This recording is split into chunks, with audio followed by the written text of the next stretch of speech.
Welcome to the Jeremiah Patterson Show, and thank you for joining me tonight. This is the 7-year anniversary of the Jeremiah Patterson Show. July 19th, 2018 is when I started the show 7 years ago today. It's extremely exciting and euphoric to be still here doing this nearly a decade later of journalism. I started the show at 13 years old in my grandparents' house with an iPhone podcast and a vision.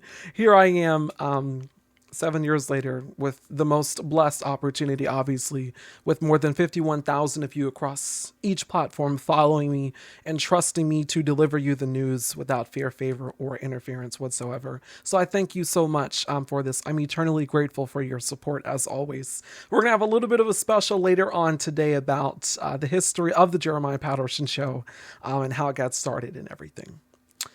But first, Dannie D, known for his leg up news on TikTok. He is my guest tonight because this is a full special about the resistance movement in the United States. You're going to want to see that interview, so please do stay tuned. That is coming up just ahead.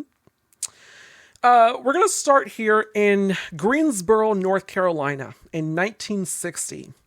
And at the time, segregation was still really prevalent in the South, mainly because most Southern states had Jim Crow laws on the books that mandated segregation in public spaces. So there were different water fountains, there were different bathrooms, different schools, and also different restaurants. But in February of 1960, 4 black college students were bound to do something about it. They wanted to get in the way and force the system to change. So they walked into Woolworth's lunch counter and refused to leave after being denied service because they were black. They were influenced by the nonviolent movement on Gandhi. Basically, if the government is oppressive and has instituted effectively an apartheid, let's try peaceful resistance. And so they decided to sit there and they did not move. And another reason they did this was also in response to the harrowing, pernicious execution of Emmett Till, a young black boy who was so viciously beaten and lynched that he was unrecognizable at his funeral. His crime was allegedly whistling at a white woman in a Mississippi store. There was still so much infuriation among the black community at the time because that was a horrific story. I mean, Emmett Till was only 14 years old at the time of his murder. Yet he is killed because of his skin color. Yet he is killed because he lived in a world among people who were so vile, who were so nefarious. And more of that enragement surrounding that story is also effectively that the men were never held accountable. I mean, Roy Bryant and J.W. Millam were never convicted of murdering Emmett Till.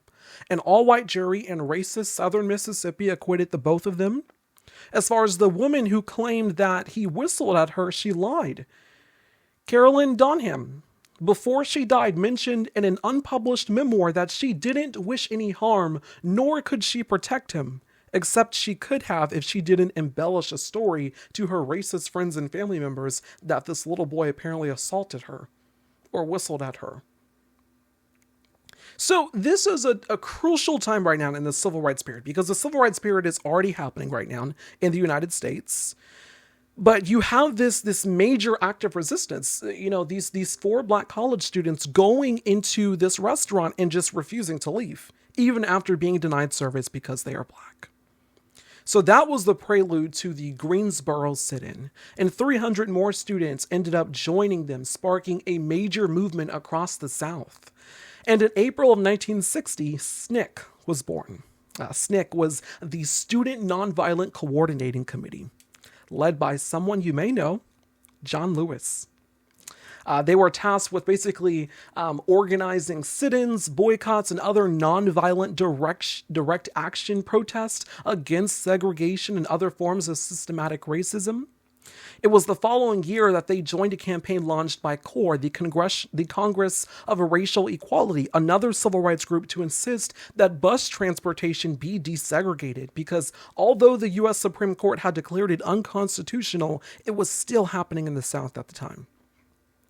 And as the freedom rides continued, those interracial bus rides continued, and others were recruited The Freedom Riders were met with violence, assaulted, arrested, and had threats against their lives, yet they persisted.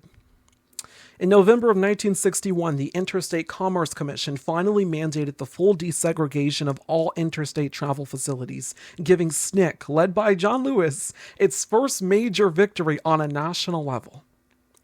And so when the March on Washington came around in August of 1963, of course, you got to have John Lewis, the leader of this major nonviolent, student-led civil rights group, you got to have him give a speech. And when we think of the March on Washington today, if you're particularly understanding of how you are taught Black history, specifically among, in U.S. education, you really only kind of associate that day, that moment with Dr. Martin Luther King's I Have a Dream speech. But another influential figure gave a speech that day as well, and the crowd went wild. Those who have said be patient and wait, we must say that we cannot be patient. We do not want our freedom gradually, but we want to be free now.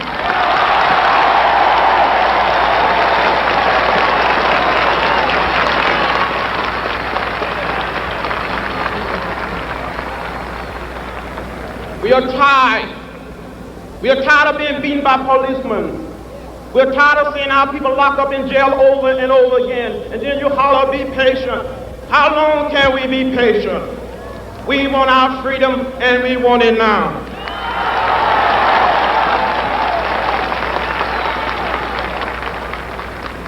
We do not want to go to jail, but we will go to jail if this is the price we must pay for love, brotherhood, and true peace. I appeal to all of you to get in this great revolution that is sweeping this nation. Get in and stay in the streets of every city, every village and hamlet of this nation until true freedom comes, until the revolution of 1776 is complete. We must get in this revolution and complete the revolution. For in the Delta of Mississippi, in Southwest Georgia, in the Black Belt of Alabama, in Harlem, in Chicago, Detroit, Philadelphia, and all over this nation, the black masses are on the march for joy and freedom.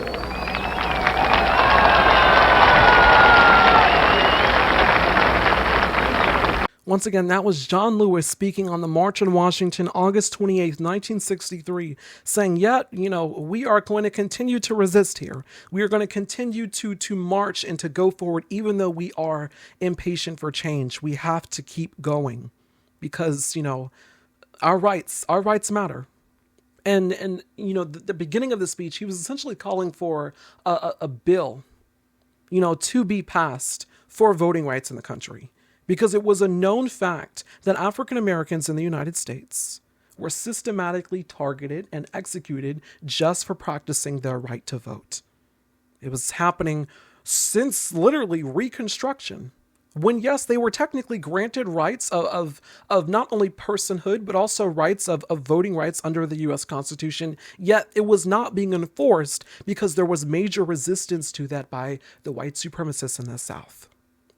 And so on March 7th, 1965, on what became known as Bloody Sunday, a group of mostly black civilians, including John Lewis himself, the leader of SNCC, they peacefully protested the attack on their right to vote in Selma, Alabama, after yet another black person had been killed for just practicing his constitutional right to vote.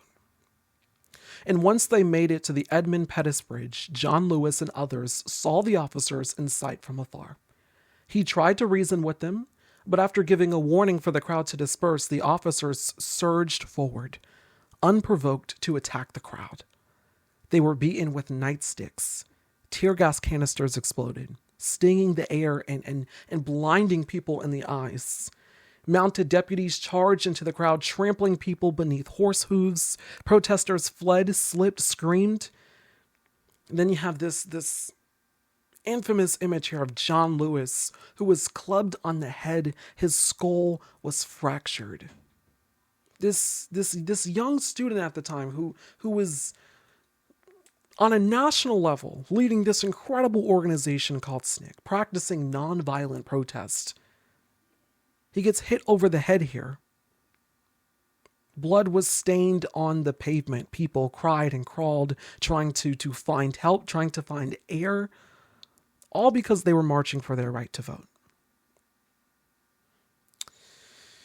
It was only days after that finally, the Voting Rights Act of 1965 was introduced and signed into law by President LBJ, Lyndon B. Johnson, with figures like Dr. Martin Luther King having been there live to see it happen and also to shake his hand, because they knew what this moment meant, how large and monumental this moment was. Because although Black people and minority groups, across the country had been granted the right to vote, you still had the systematic white supremacy in the South that was clear that was not going to be enforced, because they did not see them as equal. They did not see them as human. And so when we talk about the life of John Lewis, this incredible civil rights legend, it is so vast. It is so inspirational. It is so influential. Everything that he did from SNCC to becoming a congressman to ultimately, before he passed, seeing the Black Lives Matter Plaza in DC. During the George Floyd protest, as we had a summer of racial reckoning in the United States back in 2020.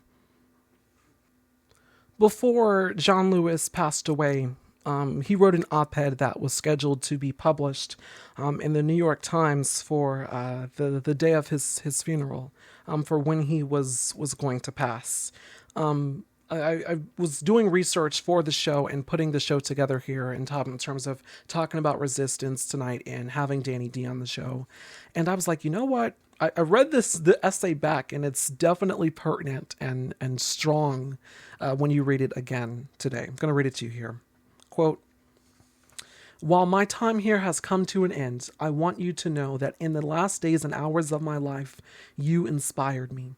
You filled me with hope about the next chapter of the great American story when you used your power to make a difference in our society. Millions of people motivated simply by human compassion laid down the burdens of division. Around the country and the world, you set aside race, class, age, language, and nationality to demand respect for human dignity. That is why I had to visit Black Lives Matter Plaza in Washington, though I was admitted to the hospital the following day. I just had to see and feel it for myself, that after many years of silent witness, the truth is still marching on. Emmett Till was my George Floyd. He was my Rayshard Brooks, Sandra Bland, and Breonna Taylor. He was 14 when he was killed, and I was only 15 years old at the time. I will never ever forget the moment when it became so clear that he could easily have been me. In those days, fear constrained us like an imaginary prison, and troubling thoughts of potential brutality committed for no understandable reason were the bars. Though I was surrounded by two loving parents, plenty of brothers, sisters, and cousins, their love could not protect me from the unholy oppression waiting just outside that family circle. Unchecked, unrestrained violence and government-sanctioned terror had the power to turn a simple stroll to the store for some Skittles or an innocent morning jog down a lonesome road into a nightmare. If we are to survive as one unified nation, we must discover what so readily takes root in our hearts that could rob Mother Emanuel Church in South Carolina of her brightest and best, shoot unwitting concertgoers in Las Vegas, and choke to death the hopes and dreams of a gifted violinist like Elijah McClain. Like so many young people today, I was searching for a way out, or some might say a way in. And then I heard the voice of Dr. Martin Luther King Jr. on an old radio. He was talking about the philosophy and discipline of nonviolence. He said we are all complicit when we tolerate injustice. He said it is not enough to say it will get better by and by. He said each of us has a moral obligation to stand up, and speak out. When you see something that is not right, you must say something. You must do something. Democracy is not a state. It is an act, and each generation must do its part to help build what we called the beloved community, a nation and world society at peace with itself. Ordinary people with extraordinary vision can redeem the soul of America by getting in what I call good trouble, necessary trouble. Voting and participating in the democratic process are key. The vote is the most powerful nonviolent change agent you have in a democratic society. You must use it because it is not guaranteed. You can lose it. You must also study and learn the lessons of history because humanity has been involved in this soul-wrenching, existential struggle for a very long time. People on every continent have stood in your shoes through decades and centuries before you. The truth does not change, and that is why the answers worked out long ago can help you find solutions to the challenges of our time. Continue to build union between movements stretching across the globe because we must put away our willingness to profit from the exploitation of others. Though I may not be here with you, I urge you to answer the highest calling of your heart and stand up for what you truly believe. In my life, I have done all I can to demonstrate that the way of peace, the way of love and nonviolence is the more excellent way. Now it is your turn to let freedom ring. When historians pick up their pens to write the story of the 21st century, let them say it was your generation who laid down the heavy burdens of hate at last, and that peace finally triumphed over violence, aggression, and war. So I say to you, walk with the wind, brothers and sisters, and let the spirit of peace and the power of everlasting love be your guide. John Lewis. So, once again, this is 2020. John Lewis passes away in July of 2020. And that inspirational, emotional, influential letter here is just incredible. The last thing that he leaves for us.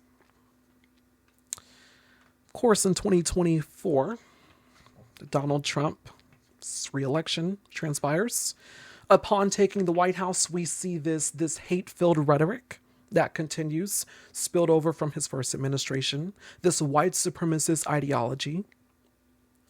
And that same spot where John Lewis stood over just before he had to go to the hospital the next day, looking over Black Lives Matter Plaza, in awe and admiring the progress of this country since he led SNCC back in the 60s. That same spot has now been desecrated under the Trump administration. It is gone. It's gone. It's no longer there. It was destroyed earlier this year because the Trump administration has sought to get rid of DEI, no more diversity, equity, and inclusion. Anything from the past in terms of the civil rights movement, let's just get rid of that. So I always say on the show here, progression as a society for us going forward is regression for conservatives. Because when they talk about conservatism, the thing that they're conserving is a white supremacist ideology. They don't want change. They don't want progress. They don't want resistance. Yet across the country, for months under this administration, that has been happening. Against every single racist, every single anti-democratic action that this president has taken, we have seen the resistance movement grow and grow and grow and become more fiercer, become more targeted, become more organized under this administration. This was the Missouri State Capitol on Thursday. These good trouble, John Lewis admiring protest across the country. These good trouble protests. This was the Missouri State Capitol. Incredible. This was Bridgeport, Connecticut. You can see all the citizens there protesting. This was San Diego, California. This here was Minneapolis, Minnesota. Minneapolis, Minnesota, downtown Minneapolis, protesters marching through the streets. This was in Indiana. You can see the signs here, radicalized by basic decency. We need a strong free press. Don't defund NPR and PBS. Of course, speaking to what has just happened with the U.S. House and Senate effectively defunding NPR and NPS. We're going to have special reporting on that next week. Here's another sign here. History has its eyes on you. Another one here says, Gulags raids by masked agents. History is going to remember that. That's what this sign is implying here. This is Livonia, Michigan here. Protesters in the streets. This is Orlando, Florida. These are protests in Raleigh, North Carolina on Thursday, provided to our show by Emma Wozniak, a political activist who has appeared on the show before, just capturing some incredible moments here of the resistance. Here in the heart of downtown Raleigh again, we're here with Wake Dems as well as the 5051 movement. It goes all the way down that street and all the way around this corner of the building. We're marching around today. I'm so serious, guys. Protest, protest, protest. Keep showing up, keep showing out. It didn't stop at No King's Day. It doesn't stop now. Here's Cincinnati, Ohio. Protesters marching there. This is Traverse City, Michigan.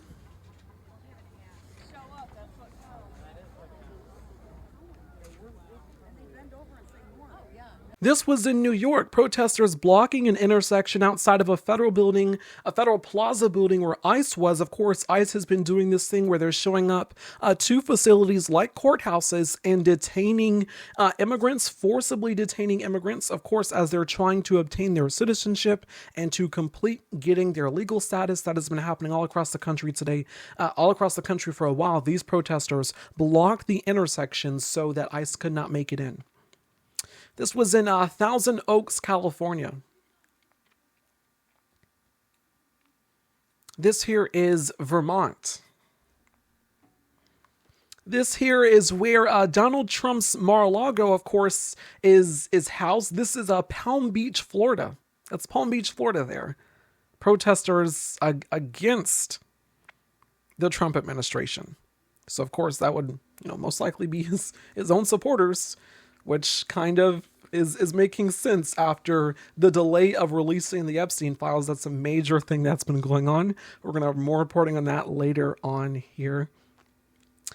This is Folly Square in New York City. Of course, these signs here about love and immigrants. This is a collection of pictures taken by AFP News in New York, Washington, D.C., Houston, and Miami. You can see some of the colorful language in these signs here. But truth, these powerful images across the country, these good trouble protests. This was in Point Reyes Station, California. They were protesting regarding the healthcare cuts as well as deportations that have been happening under the administration. Of course, these extremely targeted, violent deportation raids that have been going on. This is in Rockville, Maryland. You have the sign here of over an overpass as cars are driving by. You can see that one of the signs there, it says, resist gulags. Resist sending immigrants and disappearing them to gulags across the world. And that's exactly what's happening.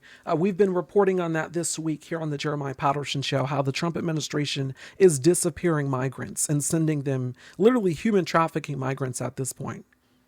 I mean, it's terrifying, but it is still happening. We're going to have more reporting on that in a new special report next week as we're continuing to follow this story. This is in Woburn, Massachusetts. Forgive me if I mispronounce that. This is Woburn, Massachusetts here. This is a John Lewis mural, as well as you can see pictures here of detained and deported immigrants. This here is in Denver, Colorado.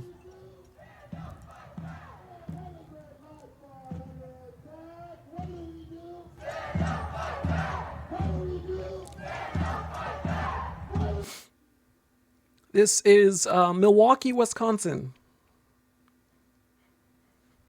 This here was an international show of resistance in London.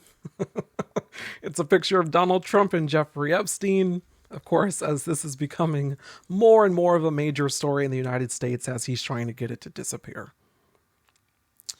The resistance movement against the Trump administration's authoritarian actions is growing larger and larger, and it is becoming more and more fierce.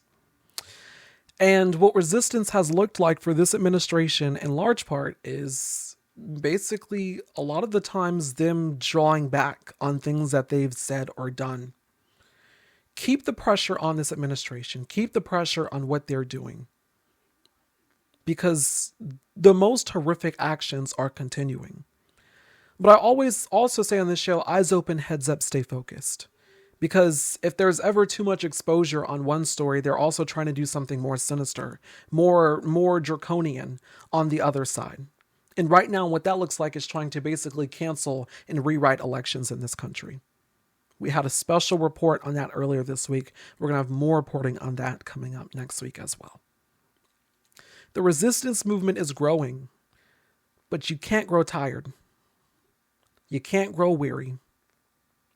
Because as John Lewis always said here, you got to get in the way. You got to get in good trouble, necessary trouble, in order to win, in order to fight back. Dannie D is my guest here on the Jeremiah Patterson Show tonight, and he joins me next. Every day we're bombarded with headlines, loud, confusing, and sometimes designed to distract. But behind those headlines is a truth worth fighting for. I'm Jeremiah Patterson, host of The Jeremiah Patterson Show, and for the past 7 years, I've committed myself to uncovering what's real, what's right, and what's too often ignored. From breaking news and deep dive investigations to untold stories in history and today's fight for democracy, this work is my purpose. I don't just report the news, I care deeply about it and what it means. But to keep this work going and growing, I need your support. When you become a paid subscriber to the Jeremiah Patterson Show on Substack, you're not just backing independent journalism, you're fueling truth-telling in a time of disinformation. You're helping amplify voices the mainstream media too often leaves out, and you're joining a community that believes facts still matter. You'll get exclusive content, behind-the-scenes insight, and subscriber-only shows like the Unfiltered podcast and the Resistance one as well. But more than anything, you'll be part of a mission to inform, to expose, and to resist. I do this work because I love it, I do this work because it matters, and I do this work because it is essential. Because I believe journalism should serve people, not power, and because the truth still matters. So if my work has ever informed you, inspired you, or made you think, please consider becoming a paid subscriber today on Substack for just $7.99 a month or $75 a year. Now back to the show.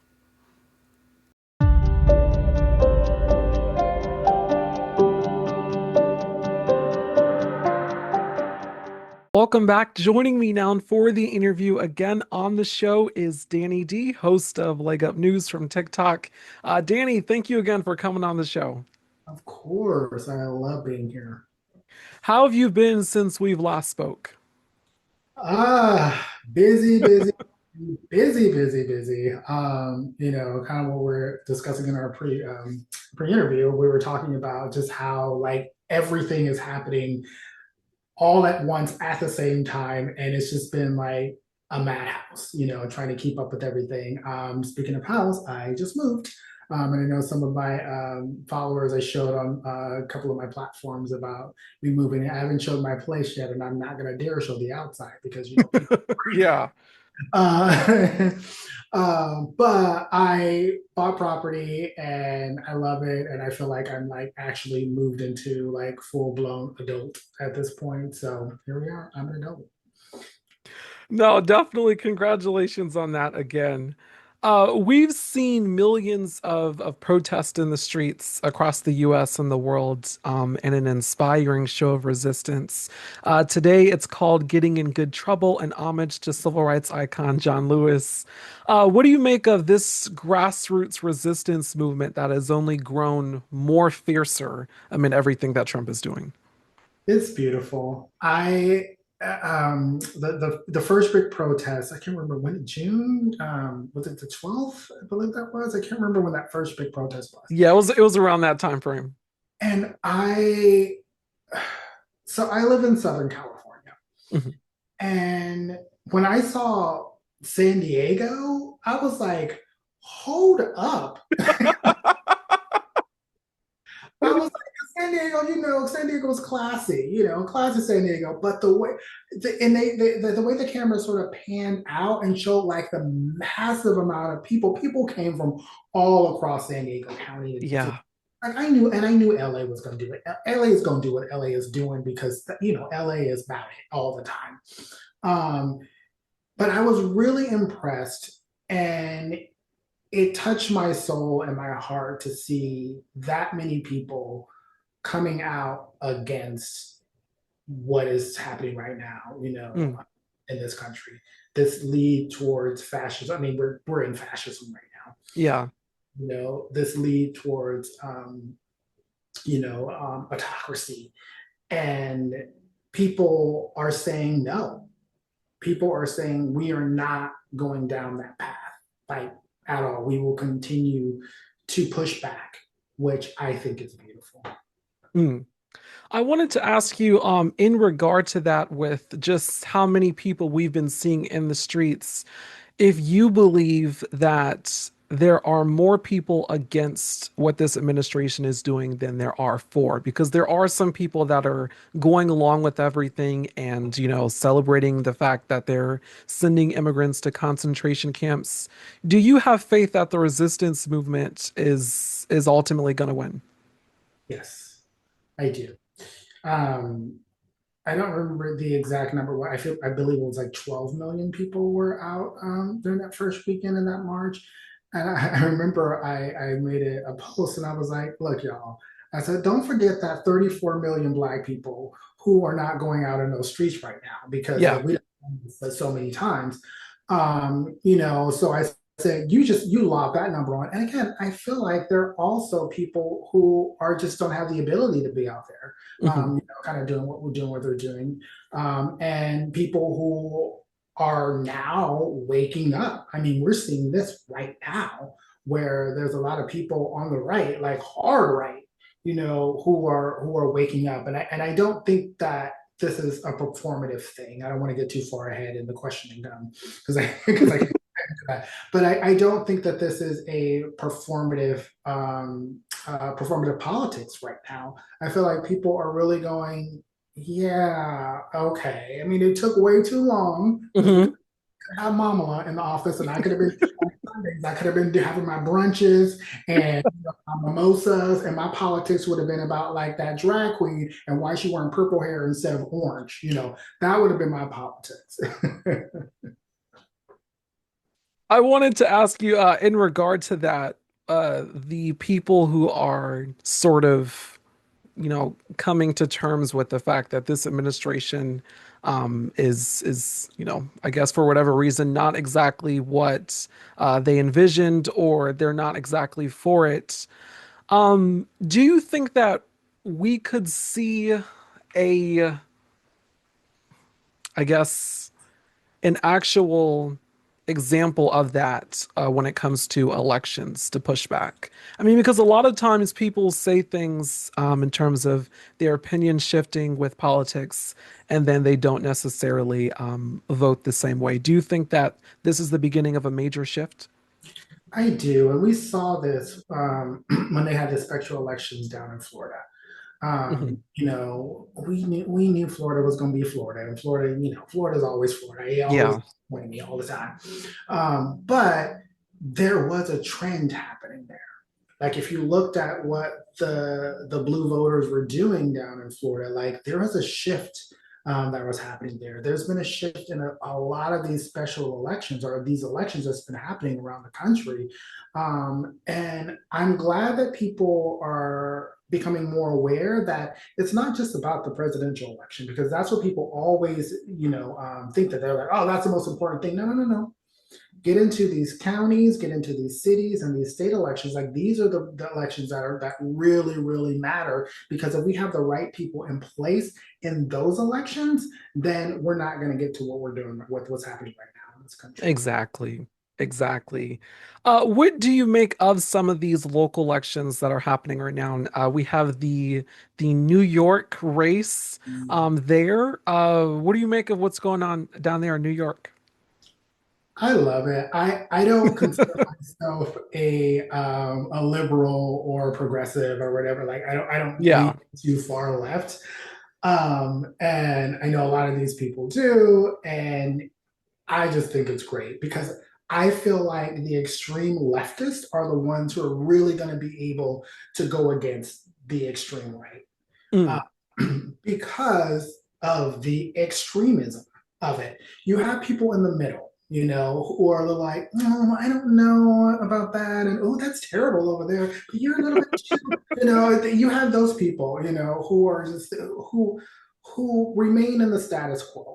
Who remain in the status quo. So we have like Pelosi's and Jeffries and all these people who came into this thinking, oh, we're going to just be able to do what we did in its first term. We'll be able to like get things done. Not really realizing like loyalists were put in place this time. yeah.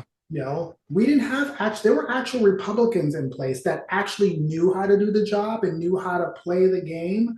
Whereas this time it was like he knew exactly what he was going doing. I need to put people in place who are going to do exactly what I want them to do when I want them to do it every single time. Now we are seeing a little bit of breakage in that. We're seeing a little bit of breakage in that with this Epstein scandal. Yeah. Like there's a break it. People are going, oh well, like I don't like, and I knew that this was going to be something that was going to become something really major because I mean, most people are not for abusing children. Mhm. Majority of people are not for abusing children on whatever level that is. They're not for it. And so when this is getting a little bit closer, to home, people are like, okay, well, I'm gonna step on over here on this side, because I don't want to get hit by strays that are happening over there because it's people are really turning and turning for the good. Do you think that I always say there's a strategy to when it comes to this regime to flood the news cycle with so much news that you're not ever focused on one specific thing. I always say on the show like eyes open, heads up, stay focused. Have a wider attention span, be able to like decipher multiple stories at once. I think when it comes to this Epstein story, which has, continued to stay in the news cycle, that this is a story that is becoming so big that it's, impossible to ignore. And it gets worse when they do stuff like what just happened earlier tonight, firing one of the top Epstein prosecutors at the Department of Justice. I, Yep. your Why? reaction?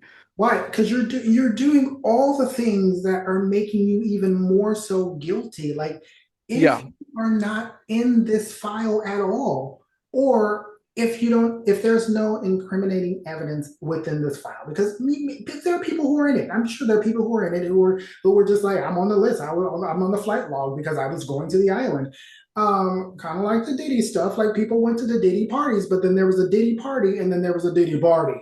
yeah, Where exactly, things went down exactly. afterwards, where I'm pretty sure this was happening on the Epstein's Island as well too, where people are like, "Oh yeah, I'm going for brunch, but then I'm leaving," and then all the horrible stuff happened afterwards.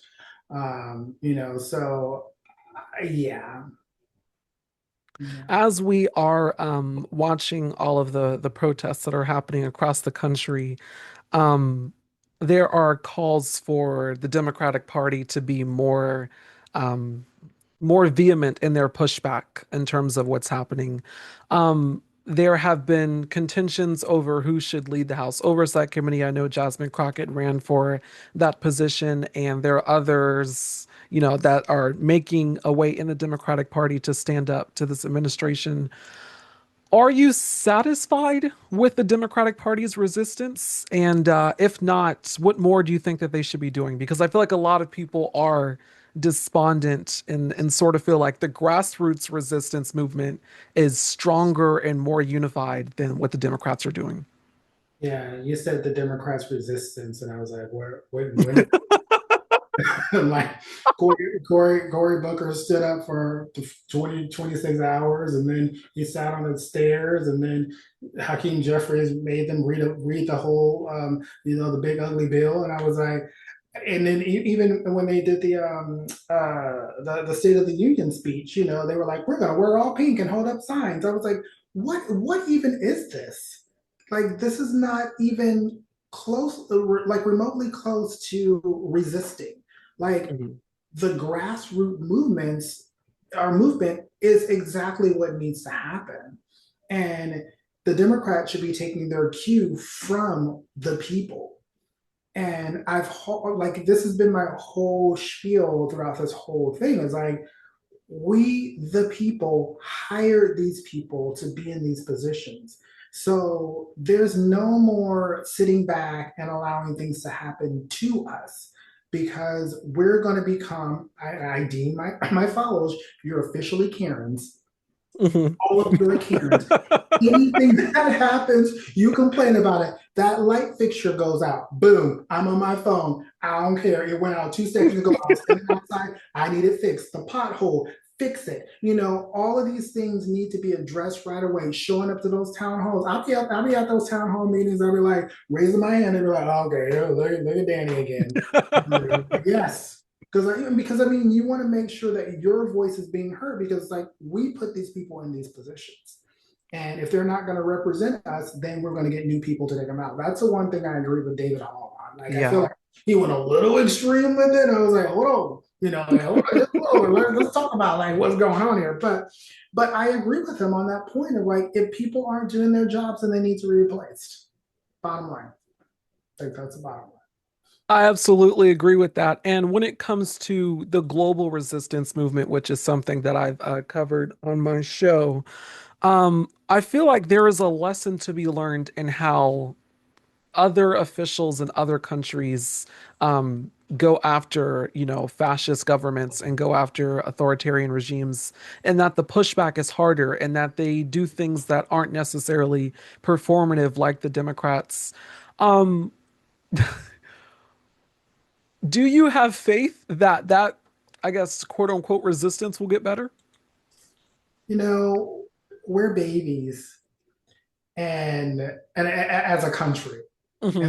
so a lot of other countries have been like, I'll use South Korea. I've been using South Korea as an example, where South Korea, when the president tried to implement martial law, they were like, oh, hell no. Exactly. Like, day one, that this country as a whole, and particularly white people, hasn't really experienced what it feels like to be fully oppressed. Yeah. And people of color, and particularly Black people, have experienced that in such a major way that we really understand what's going on, and which is why our fight has been this fight for so long. And when we Hmm. got to this point, like, because we showed up at the polls because we knew exactly what this was going to look like. We read Project 2025. We knew exactly what this was going to look like and what it was going to be. And so we showed up at the polls, we did our job, and we're like, you know what? Let me just pull back for a moment. Because like, I've been trying to warn y'all for years. We've been trying to warn y'all during slavery, trying to warn y'all during the civil rights movement. We've been trying to warn y'all more recently with Black Lives Matter. We've been trying to warn y'all this entire time, and nobody wanted to listen to us. So let's let you handle this for a moment. And we're gonna be protesting in the shadows. I definitely had that same sentiment because, I often hear people now and say that, oh, this isn't the United States. I think the enraging part about that statement is that there's like literally textbooks of history of Yeah. insurrections or, white supremacists overthrowing like successful black cities and everything. So this has always been the country in the sense that um, uh, racism and violence has been used as a tool to oppress minorities. Uh, what do you say, I guess, to those who are deeply despondent right now and are looking to be a part of the resistance movement in a larger aspect. What hope do you give to them? Yeah, so I always state to understand your role in this, because our role is going to be vastly different on different levels. And identify your limits of control, what you can and cannot control. Like a lot of people aren't going to be able to go directly to the president and say, like, stop it, you Mhm. know, but you can, like I say, I deem you Karens.